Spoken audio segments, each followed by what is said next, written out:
Hello guys, সবাই কেমন আছো? তোমরা নিশ্চয়ই ভালো আছো। তো গাইস, রোপওয়ে তোমরা সবাই দেখেছি, আর অনেকে রোপওয়ে ক্যাবেল কারও বলে থাকে। তো যাই হোক, আজকে ভিডিও তোমাকে বানিয়ে ফেলেছি সুন্দর একটি মিনি ডিআইওয়াই রোপওয়ে কার। তো দেখাই তোমাদের।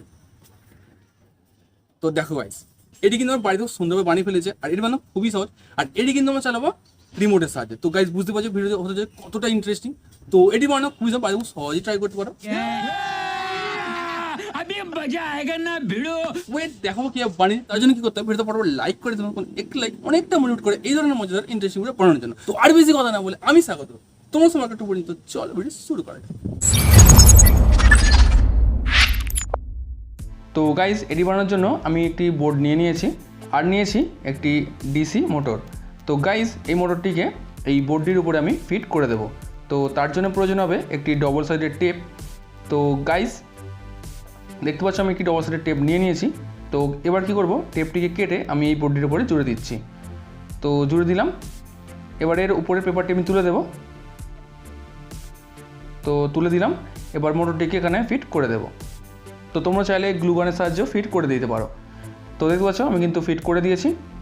তো এবার গাইস, আমাদের একটি গিয়ার বানাতে হবে। তো গিয়ার বানানোর জন্য আমি নিয়ে নিয়েছি একটি এই ধরনের চরকা আর একটি রড। তো এটি কিন্তু আমি পেয়েছি রিমোট কন্ট্রোল গাড়ির ভিতর থেকে। আর প্রয়োজন হবে এই ধরনের দুটি প্লাস্টিকের টুকরো। আর গাইস, টুকরোটির মাঝখানে আমি কিন্তু গর্ত করে দিয়েছি। আর প্রয়োজন হবে এই ধরনের একটি চরকা। তো সাদা চরকাটি না হলেও চলবে, সামনের খাঁচকার চরকাটি হলেই হয়ে যাবে। তো এবার গাইস, এই রডটিতে আমি একে একে প্লাস্টিকের টুকরোগুলিকে গলিয়ে দিচ্ছি। তো একটি আমি গলিয়ে দিয়েছি। এবার এই চরকাটি আমি ফিট করে দিচ্ছি। তো চরকাটিকে ভালোভাবে ফিট করতে হবে, এটি কিন্তু দড়ির উপর দিয়ে যাওয়ার জন্য সাহায্য করবে। তো ফিট করে দিয়েছি ভালোভাবে টাইট করে, দেখতেই পাচ্ছ। এবার এই সাইডে আমি আরও একটি যে বড়ি টুকরোটি ছিল সেটিকে ফিট করে দিচ্ছি। তো ফিট করে দিলাম। এবার এগুলো কী করবো, যেখানে মোটরটি ফিট করেছিলাম মানে এই বোর্ডটির উপরে ফেভিকুইকের সাহায্যে জুড়ে দেব। তো এই যে বোর্ডের টুকরোগুলিকে আমি ফেভিকুইকের সাহায্যে জুড়ে দেব।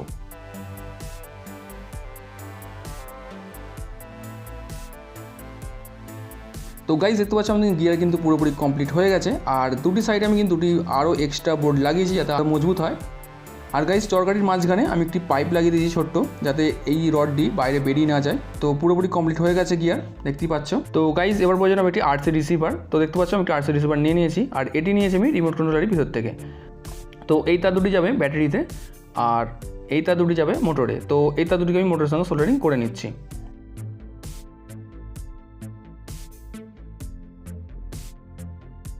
তো সোল্ডারিং করে দিলাম। এবার আরসি রিসিভারটিকে এখানে ফিট করে দেবো। তো তার আগে আমি লাগিয়ে নিচ্ছি ডবল সাইডের টেপ। তো এর পেপারটি তুলে আমি এর উপরে রিসিভারটিকে লাগিয়ে দেবো। তো তোমরা চাইলে এখানে গ্লু গান ইউজ করতে পারো। তো গাইস, দেখতে পাচ্ছ আমি কিন্তু ফিট করে নিয়েছি। আর এর যে অ্যান্টেনাটি ছিল আমি কিন্তু সেটিকে উপর দিকে ঘুরিয়ে দিয়েছি যাতে আরও সুবিধা হয়। আর গাইস, এবার কী করবো, এর পিছন দিকে আমি একটি ব্যাটারি ফিট করব। তো তার আগে আমি এখানেও ডবল সাইডের টেপ লাগিয়ে নিচ্ছি। তো লাগিয়ে দিলাম। এবার উঠে আমি একটি ব্যাটারি ফিট করে দেব।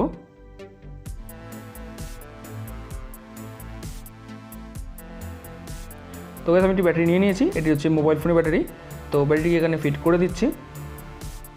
তো ফিট করে দিলাম। এবার নিচে একটি সুইচ। তো সুইচটিকে কী করব, এখানে ফিট করে দেবো। তো তার আগে কী করতে হবে, এখানে একটি গর্ত করতে হবে। তো চলো এই গর্তটি করে নেওয়া যাক। তো দেখতে পাচ্ছ এখানে গর্ত করে নিয়েছি। এবার সুইচটিকে এখানে ফিট করে দিচ্ছি। তো ফিট করে দিলাম। এবার আমি নেগেটিভ সোল্ডিং করে দিলাম।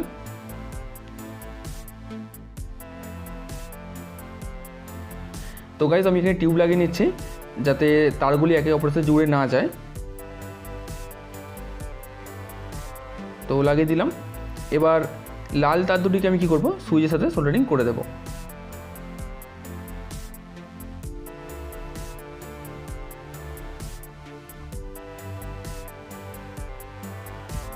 তো সোল্ডারিং করে দিলাম। তো দেখতে পাচ্ছ গাইস, পুরোপুরি কমপ্লিট হয়ে গেছে। আর এবার যদি সুইচটি আমি অন করি, তো দেখো লাইটগুলি কিন্তু জ্বলছে, পুরো কানেকশান ঠিকঠাকই আছে। তো দেখো গাইস, পুরো ওকে। তো আমি রিমোটটি নিয়ে নিয়েছি। তো রিমোট দিয়ে চালিয়ে তোমাদের দেখাচ্ছি গিয়ারটি কেমন ওয়ার্ক করে। তো আমি একটু দূরে সরিয়ে দিলাম। তো এবার সুইচটা যদি আমি প্রেস করি তো দেখো গাইস এটা কিন্তু ঘুরছে, মানে গিয়ারটি ভালোভাবে কাজ করছে। তো দেখো গাইস,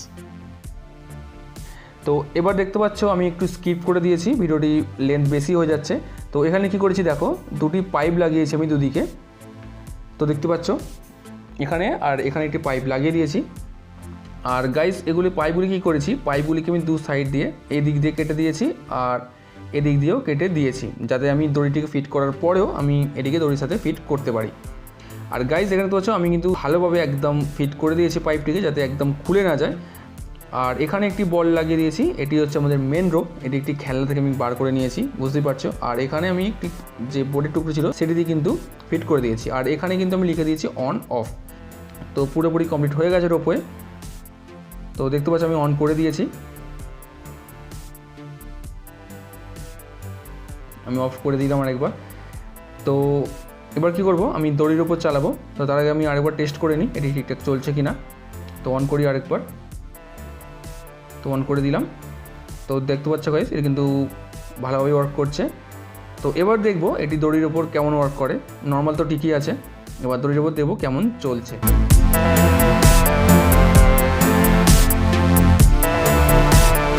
তো গাইস দেখতে পাচ্ছ আমি এখানে কিন্তু ফিট করেছি দড়ির সাথে। আর দড়িটিকে কী করেছি, এই চরকাটির নিচে দিয়ে ফিট করেছি আর পাইপের মধ্যে গলিয়ে দিয়েছি। তো দেখতে পাচ্ছ কীভাবে ফিট করেছি, আশা করি বুঝতে পারছো। আর দড়িটিকে কী করেছি, অনেক দূর পর্যন্ত ফিট করেছি। তো দেখাই তোমাদের, সেই দূর পর্যন্ত ফিট করেছি। তো এখন কী করবো, আমরা দড়ির উপর দিয়ে চালাবো। তো চলো চালিয়ে দেখা যাক কেমন ওয়ার্ক করে। তো গাইস আমরা চালিয়ে দিচ্ছি, এটাকে অন করে দিচ্ছি, দেখো গাইস। আর গাইস দেখতে পাচ্ছ বলটির ভিতরে আমি একটি স্ক্রুড্রাইভার ফিট করে দিয়েছি, যাতে এটি ব্যালেন্স হয় আর একদিকে হিলে না যায়।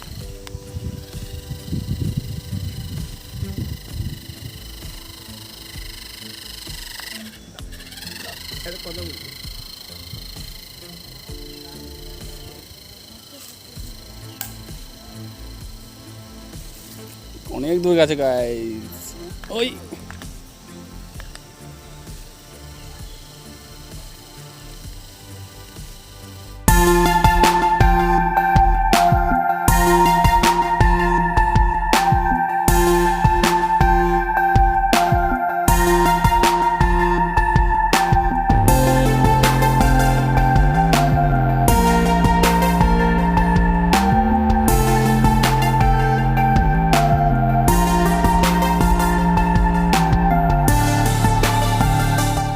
গাইস ভিডিওটি কেমন হলো, ভালো লাইক করো, কমেন্ট করে জানো কেমন আছে। আর চ্যানেল সাবস্ক্রাইব করে দেখো নেক্সট এরকমই মজাদার ভিডিও সঙ্গে। ততক্ষণ টাটা, বাই বাই।